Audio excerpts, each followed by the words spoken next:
raciocínio está muito diminuída. E, portanto, a pessoa não tem várias opções da qual eu vou me suicidar. A outra opção é esta. Isto não acontece. A pessoa tem aquela opção, não tem outra. Tem uma incapacidade de ver outras soluções. E mais, isto é a depressão moderada, grave, mas há a depressão pode ser muito ligeira até muito grave. E há as depressões psicóticas. Doutora, vou ter que interrompê-la por uma razão. Temos neste momento uma convidada connosco nos nossos estúdios do Porto, que é a Orquídea, que temos mesmo alguma urgência em falar com a Orquídea por questões ligadas ao nosso satélite.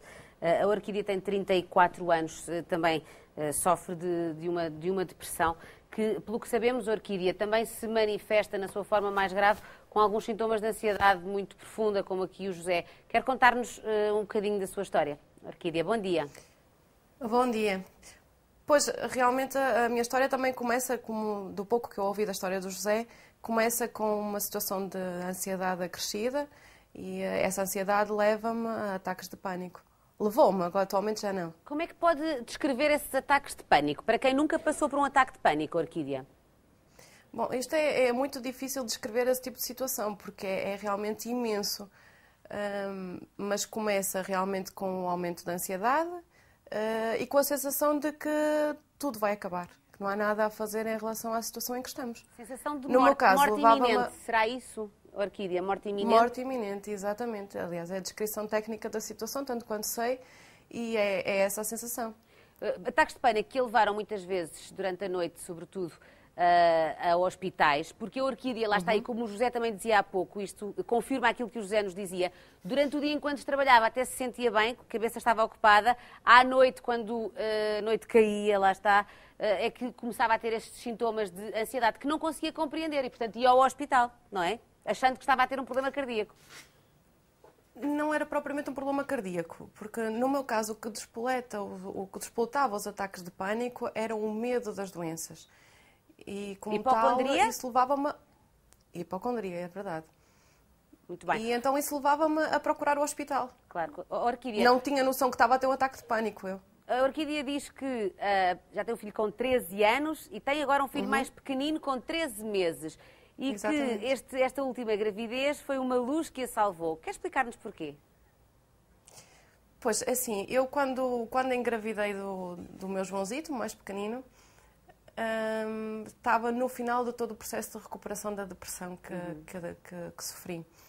E pronto, era uma altura que ainda estava a tomar toda a medicação, estava extremamente dependente da medicação que fazia, e o facto de ter engravidado deu-me a coragem de deixar de tomar a medicação por completo, encarar a vida de outra forma e deixar o vício que tinha, que era o tabaco, que era uma das grandes preocupações que eu tinha em relação à minha saúde. Tal e qual como o que só por si...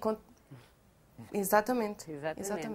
Mas acha que o facto, e agora podemos falar de mãe para mãe, de os filhos nos fazerem, de certa forma, descentralizarmos um bocadinho de nós próprios e passarmos a ter, não é, uma prioridade tão imensa, tão maior do que nós, isso também acha que a ajudou, de certa forma, a descontrair em relação à vida, a pensar nas coisas boas da vida, em mais um amor que aí vinha? Definitivamente. Aliás, eu posso dizer que durante o período em que estive pior, em que tinha os ataques de pânico, em que efetivamente estava doente, o que me dava coragem para seguir e a única coisa que me motivava, ou a grande coisa que me motivava, era o meu filho mais velho. E eu vivia para ele, vivia para conseguir que ele percebesse o menos possível a situação que eu estava a atravessar e que isso tivesse o menor impacto possível na vida dele. Muito bem. Posteriormente, claro, com a gravidez havia necessidades acrescidas dos cuidados comigo própria, por exemplo. E claro que isso reflete-se depois na resolução dos meus problemas. Sim, e a Orquídea, agradecemos-lhe imenso o facto de ter estado connosco. Muito obrigada. A Orquídea fez aqui algo de muito importante, Ana Sofia, e pedimos-lhe só um rodapé a tudo isto. A Orquídea procurou ajuda, tal e qual como o José. E percebeu, por exemplo, a Orquídea percebeu que apenas quando fez um bocadinho de psicoterapia que se sentiu logo melhor. E ela era muito até descrente em relação a isso e percebeu que, de facto, é preciso procurar ajuda, não é, doutora? E por vários motivos muito importantes. Em primeiro lugar, porque a depressão, eu queria explicar, isto pode ser muito ligeira ou muito grave, era o que eu estava a dizer há bocado, não vou particularizar.